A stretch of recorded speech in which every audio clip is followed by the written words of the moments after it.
Welcome to the Voice Boxes podcast with vocal coach Nettie Rose and speech pathologist Jennifer Kellams, where they discuss the mysterious world of vocal health and encouragement for anyone who uses their voice.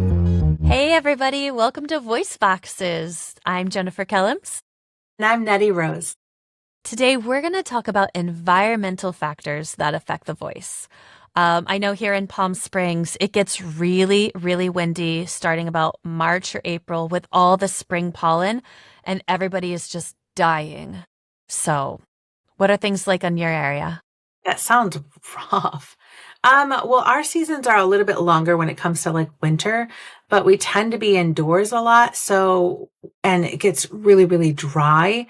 So we go from having that kind of harshness in the winter that a lot of people seem to suffer from more than they think that they do, not realizing that indoor pollution is far worse than the outdoor. And they don't take remedies to help themselves during those times. And then we get like big swings when it comes to the spring and the fall. Yeah. So aside from just the pollution, the dust, the pollen, on the outside, we also have things like, pet dander, the dust and dirt, especially if your house is all closed up. I cannot speak highly for my air filter that I just have going constantly, even when the windows are open, and I shouldn't, but I have it going all the time. Well, that's good though. I mean, a purification system is really important, especially if you suffer from, all of us, I think it's really interesting that majority of us actually are allergic to, like, let's say dust mites, dust in some form or fashion. Your body does not like little critters in your Yes, critters. I'm talking about critters. You have a little critter on your mic. I do. I did. I put him here. It's that type of day. Figured we'd have a little visitor here. I love it. Yeah. Yeah. Kind of like what you were saying off camera, those environmental factors, not just inhaling that in and going directly through your mouth and your nose, directly on and past your vocal cords, drying them out, collecting on your vocal cords on that, and in that mucosa and on all those epithelial cells. You also have, the dry climate too. That's just drying it out. So nasty. Yeah. Yeah. And then the other thing is, like, sometimes with that dryness, the body can try to correct. And then, like, postnasal drip is a huge problem for a lot of people. I even have some issue with it. And so it can cause you, when you're not really keeping a cleaner environment, it can cause to have that wear and tear and then the inflammation that comes with it. And then your voice then suffers from it because there's irritation. And it's like, yeah, it can just be a hot mess and a half.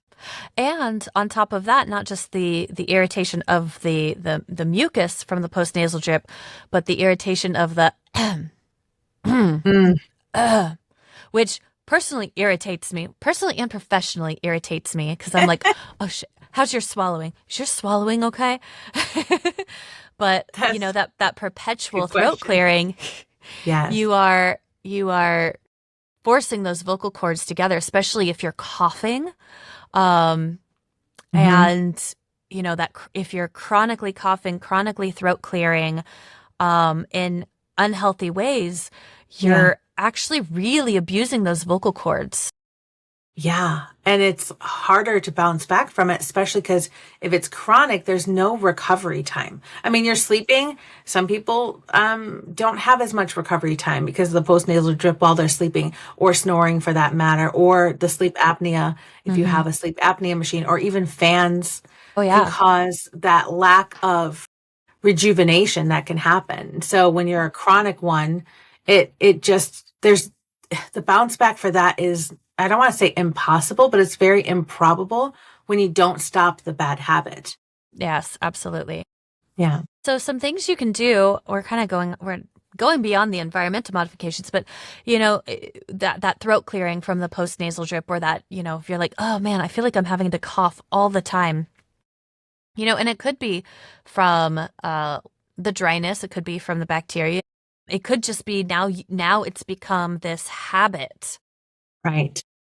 And so, if you can catch yourself, man, I'm coughing all the time. And I do this and I think, oh man, that cough felt so good. But I also know it's like two football players That's what slamming I each said. other. And I'm like, oh, I need to stop doing that. Wait, did you hear that from me or did you hear it from somebody else? Oh, I've said that. Is that like, You said oh, do that you use that too? same analogy? I use that same exact thing, but I use it with like two football players going across a field at full speed and they hit each other without padding. That's what I Wow. say. You go Yeah, intense. I'm I just like do. football players, and you're like, let me Oh, just break it down. that's But you cute. So are you use that correct. too. Yeah, Yes. Yeah. it's a It good must be something analogy. that like voice teachers. Right. Yeah, because you have to be able to liken like an analogy or some picture in the mind for people to understand the gravity of it. Yes. Yeah. You don't Because realize it. what are vocal cords? Vocal cords are, something here that I don't see and therefore doesn't exist.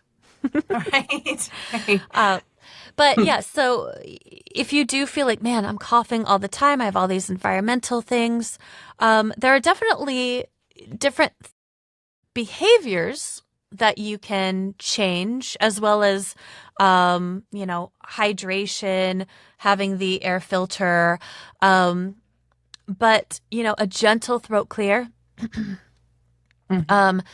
trying to swallow, just being like, okay, instead of clear my throat, I'm going to take a drink of water, trying to swallow, sometimes chewing gum or even trying to hum could help move those vocal cords and scratch that itch. Yeah, I like that. Just scratch that itch. That's good. That's a good way to say it too. Because sometimes you just need some sort of movement to change up what's happening. And I tell my students that all the time, like to be very, very cognizant of how they clear their voice, especially because if they're trying to hit it like really hard to like get it to move. Well, sometimes mucus can be really thick and Yes. very stubborn. Yes. And sometimes a smaller repeated action is more beneficial than boom, Mm-hmm. unless you're massively sick, but then you also have to be very, very careful. So like the only time I suggest a harder cough is when you actually have to get mucus out of your lungs. Yes. Because that's higher priority in that moment to Yes. get it out more than having it and then developing bronchitis and a whole bunch of other stuff that might happen. Absolutely. Absolutely. Yeah. I don't typically suggest different like spray. I guess like I do use like a good nasal spray, like a saline nasal spray, but outside of that, like I don't really go into like medications for Oh, these things. Is there anything that you recommend for your patients to kind of like help clear up the nasal oral cavity from allergens and things like that? the best remedy is to not be a part or close to the things that are causing you the most grief. I have a student, and they will remain nameless, that is one. allergic to cats. Yeah. They're allergic to cats, and they have cats. Yeah. And not only do they have the cats in their rooms and under their bed and on their pillow and all that stuff. And I'm an animal lover, so don't get me wrong. But if you're allergic to cats, then having them in the place where you sleep is hugely problematic. And so you kind of have to try to eradicate as much of the issue as possible. Yeah. Or do something like, if you have the allergy medicines or whatever to help. But the other thing that you can do is make sure that the air that you're breathing at times, you can do something different, like a steam shower, maybe not going into the bathroom and taking the shower, but actually just turning it on and allowing your airways to just be able to take in that hot, steamy, environment. That is helpful sometimes. Hydration. People don't realize that they're really not hydrated. They think that they are, but they're not, and that exacerbates everything. And then the other thing is sometimes, like for me, I suffer with fibromyalgia and that neurological aspect of things. I have to turn off my receptors as much as I can. And so it does affect my throat sometimes, where it'll feel like I'm either choking or I have something irritating my throat because I'm very highly sensitive. And then I have to remind myself like, nope, it's not, nothing's happening, or it's not that bad for me to have a massive reaction. So I try to shut that down a bit and kind of think of something else, distract my mind instead of like, clearing my throat, for example. And again, drinking that water or drinking something that is a little bit more coating to the throat. You can chew gum and keep something like that going. That's just little things that you can do to kind of minimize the effects of everything. Yeah. And keep in mind, like, I mean, the medications can help with the allergens. I mean, this comes to like almost like prioritizing, because, absolutely we want to keep our cats, we want to keep our pets. Right. And okay, so we need to take the Benadryl. We need to take, these allergy medications, and those might be drying. So how can we mitigate the drying effect of the medications we're taking? And, not just water, but also creating a more, I don't have the right word for it, but more environment more conducive to a healthy voice. So we talked about the air filter, but also a humidifier. So not just taking the shower, but getting some humidification into the house.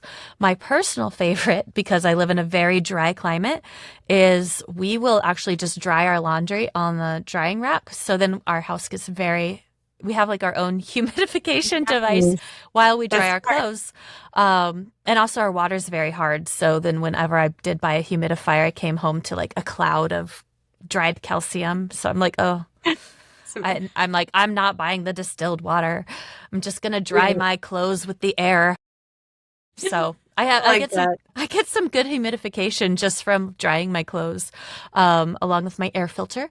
And also, one thing I don't know, maybe I just don't think about it, and therefore nobody thinks about it because I'm totally normal.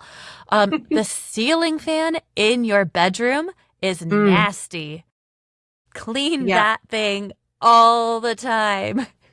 Yeah, because if you're whipping that stuff around, you are inhaling all those little collections of all the nasties. I think if you never turned it off, maybe you could get away with it because it's constantly moving. So therefore, dust for it to settle on it wouldn't be as probable. Yeah. But, yeah. Maybe.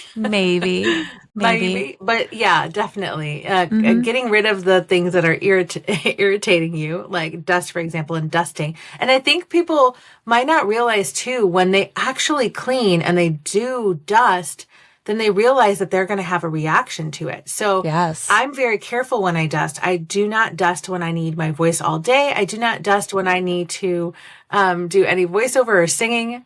This sounds funny. I do not dust when I this, and I do not dust when I that. Dude, I just don't dust. I'm a dust snob, I guess. I do not dust here. No. I do not dust there. I do not dust anywhere. But even cleaning, like your cleaning agents. Solutions. Those, you're huge. Inhaling those. Those are huge. So, pay attention to if you do have something where you're going to use your voice, probably not a good idea to whip out the ammonia and the bleach. And definitely not at the same time. No, yes, please do not. Please do not. But, separately as well. Yes, and fragrances, Fragrances are huge. I'm super sensitive now. I never used to be so bad, but it'll even hit me in the back of the throat. So like I'll drive my son to school and he had just put it on a little bit. I tell him you have to wait until you go to school to put it on, because I have to leave the window open. It's -2 degrees out and I have the window open with like a dog with my head almost out the car, just because I know that that's going to affect the rest of my day if I'm not careful, so. Yeah. Yeah. Fragrance is a huge one too. Yeah. And then, if you have to go out in the nasty pollution, I mean, it can get bad here. Especially like in the summertime, we've got the pollution, we've got the fires. So we've got the smoke from that. We've got the strong winds. It is not uncommon for me. And I know like in some communities, it's kind of a social faux pas, but like it is not uncommon for me to be like, I'm going to wear a mask. I have to be outside. I'm going to wear a mask to minimize the amount of pollution getting into my system because I have to protect it. And yes, I look like a weirdo, but But I mean, it's a necessity yeah. at that point, Yeah. and it's not being think paranoid. about it. Think Yeah. about it. You Yeah. don't have to wear a mask to protect yourself from pollution, but think about it. Especially if it's a long duration of time, it might not be so bad for a moment. But if we unfortunately live in the day and age where we have to take extra precautions. And that's one of them, especially with the wildfires. I mean, there's no denying that. If you can smell it in the air, then it's definitely there. If you can see it in the distance, it's definitely there. And if you can smell it, it is getting into your nose. That is how smell works. Yeah. So, all right. Any other imagine when you smell poo. That's disgusting. Okay. Any other allergens or tips or environmental factors that we haven't addressed yet? At this current moment, I think maybe if there's some questions that might be put into the comment section, we can do a part B to this and maybe dive a little bit deeper into what can cause what. I think. Especially with specific questions. Right, I would love that. I would exactly. love to do a Q&A. So type your questions into the comments section. Shoot us an email. We'll have those email addresses below. And let's circle back on this with any questions you guys have and any ways that we can help. Yeah, great idea. All right. Thanks so much for tuning in. This is the Voice Boxes, and we'll see you next time. Bye, guys. Bye. The Voice Boxes Podcast, all about vocal health and hot topics. You got questions? They got answers. Leave a comment, like, and subscribe. Until next time, may a healthy voice be with you.